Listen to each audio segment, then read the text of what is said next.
Hey, this is Sky. Welcome to my YouTube channel.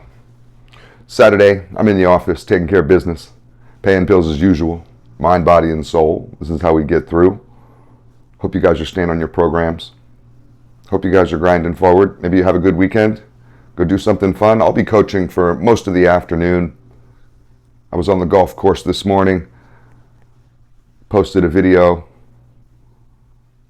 I think I'm doing pretty good. I'm going to be the next Tiger Woods. People keep laughing at me when I say that. You watch. I want to give you, 5 questions that I jotted down. You may want to write these down as we go through them and think about them for the day or the week. And this is for guys who really want to find out who they are and really want to move forward as the true version of self.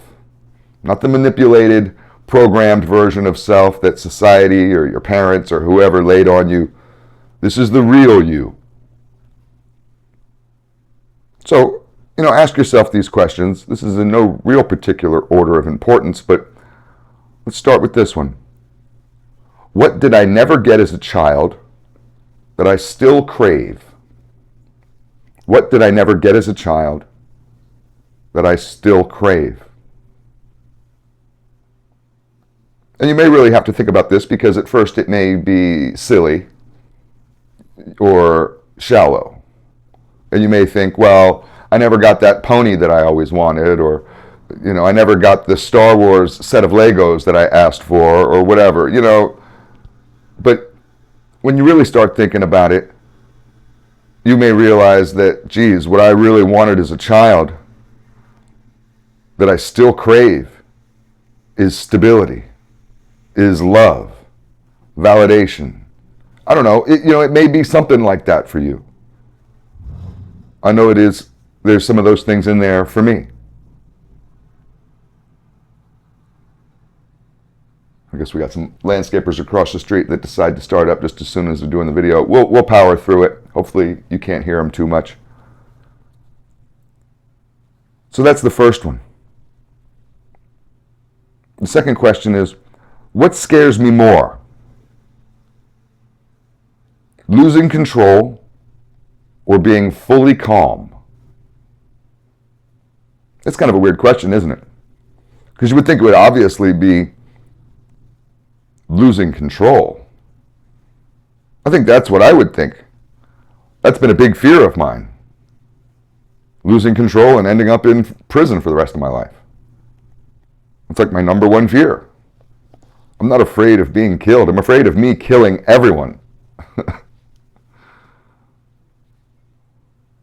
What scares me more, losing control or being fully calm?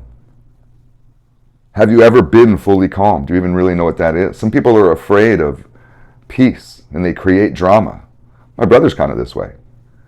You give him a great job like he has now and a wonderful wife and an amazing, mind-blowing condo that's just amazing, looking over the water, and he'll still figure out a way to throw a wrench into his own spokes on that front wheel as he's riding.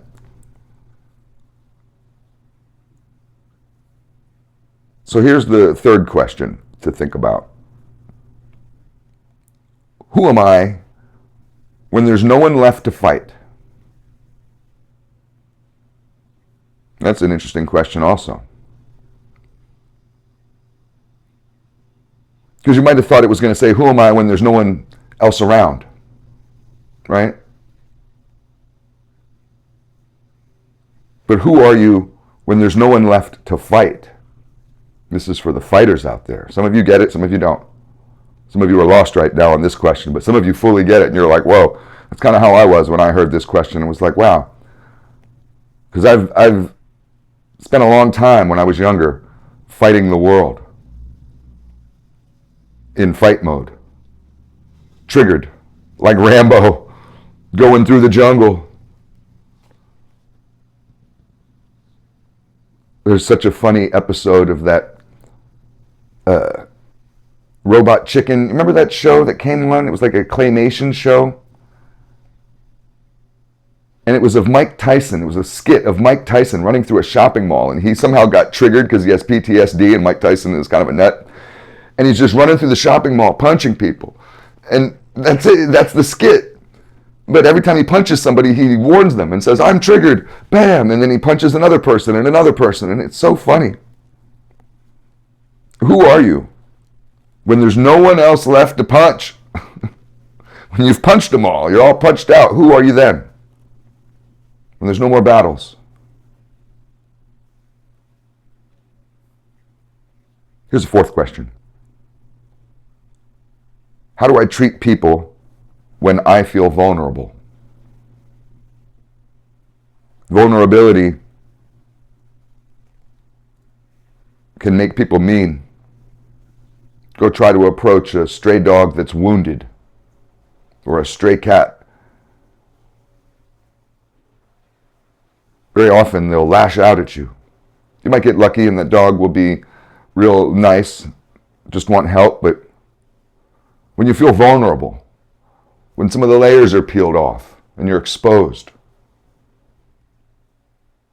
do you get real tough, real mean, real vicious? Some people get real mean and vicious in these times, and you wonder, where's all this meanness coming from? Maliciousness, evil. Where's the evil come from? It's protecting the vulnerability. So let's go to the last question. And these are meant to be pondered.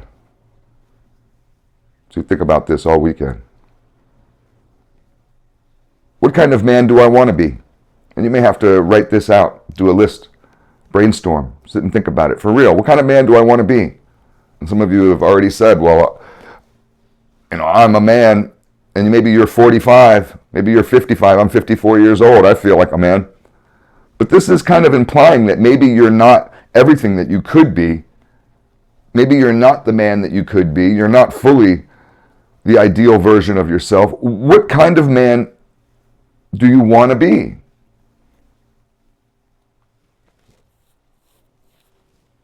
So I thought these were good questions, and these were proposed to me earlier when I had a pretty long conversation with somebody. The conversation was about a whole lot of stuff. We talked about the mafia, we talked about psychology, but this stuff came up. And I had to jot them down really quickly, and I wanted to present it to you. I hope you guys have a good day.